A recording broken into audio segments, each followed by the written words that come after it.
Hi there, I'm Dr. Annette Childs. Welcome back. Last week I mentioned that one of the things that I work on with my clients is helping them to begin to understand the symbolic language that the universe is using. Now, truly, we all have a conversation with the invisible going on all the time, even if we don't realize it.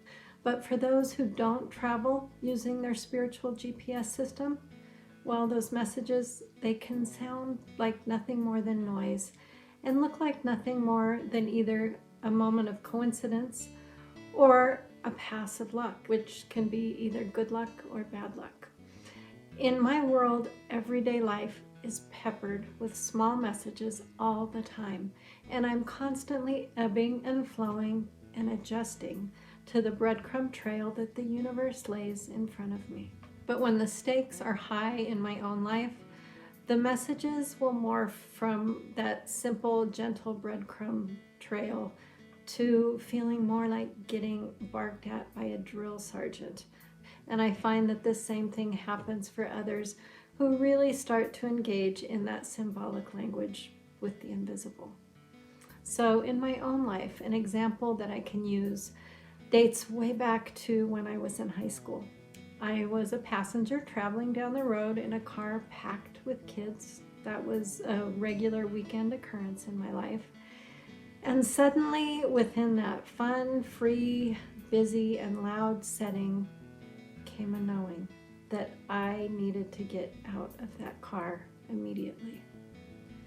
Now, on the outside, it probably looked something like a panic attack because I lost it and I insisted that the car be stopped so that I could get out then and there. And when I did get out, I stood there on the side of the road for a minute thinking, what did I just do? And why did I just do that? And then I turned and I walked as fast as I could away from that car. And I walked back the several blocks to the friend's house that I had just departed from. Now, I didn't know why I had to get out of that car. I just knew that I had to. And it was because I followed my inner GPS. Now, you can probably guess where this story is going. A few minutes later, that car was involved in an accident, and thank goodness no one in that car was killed, but every one of them were injured and taken to the hospital. In my life, when the stakes are high, the symbolic language that the universe uses with me, it doesn't sound like a whisper. It sounds more like being screamed at by the universe.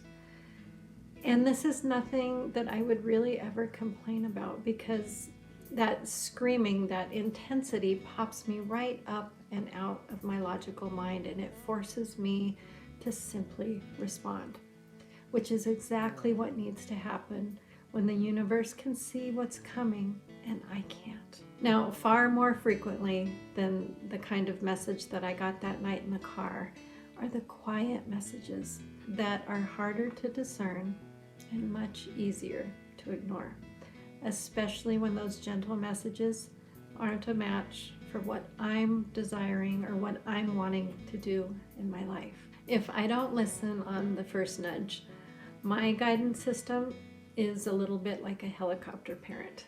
That ever-present guidance will hover, nudge, remind, and at first mildly lecture me as it tries to get me to correct my path. I can use the analogy of each day of my life being like a road trip that I take. The gentle messages will show themselves in two ways on my daily road trip. I will either feel the freedom of the open road in front of me where everything goes right and forward motion is effortless, which means I'm on the right path, or I will experience every pothole, flat tire, red light, and traffic jam possible as I struggle forward. These days, when obstacles start lining up in front of me, I've learned to change my route much earlier than I used to. I used to try to outpace or even drive over the obstacles that presented themselves in my life. And of course, it never worked. In the long run, I would just end up exhausted and regretful. I've learned plenty of life lessons the hard way. but it didn't have to be that way. I now know what I didn't know then, that there is a benevolent energy in all of our lives, working for our good at all times.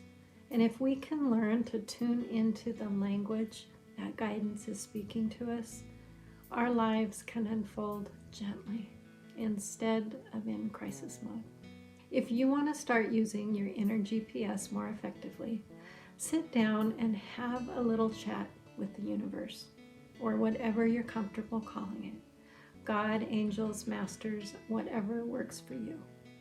And let the powers that be know that you want to be led by your higher guidance, and that you want to learn to read the roadmap that is always being given. We all have a unique symbolic language that the invisible speaks only to us. Are there numbers that seem to be significant over and over in your life? Do you associate feathers or butterflies or certain songs on the radio with times in your life where you felt accompanied or in contact with a higher source? Those moments of connection that we all have are always ushered in by something larger than ourselves. So pay attention to that something, because that's the universe talking to you.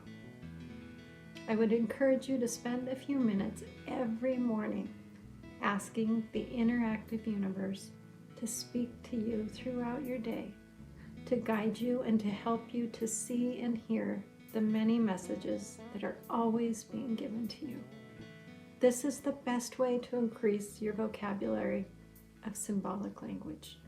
And the better able we are to communicate with the divine, the invisible, the ever-present energy that is always there waiting to connect to us, the better we are at listening to that, the happier, more peaceful, and more loving human beings we become. What symbolic language does the universe share with you? Let me know in the comments below, and I hope to see you again here next time at Office Hours.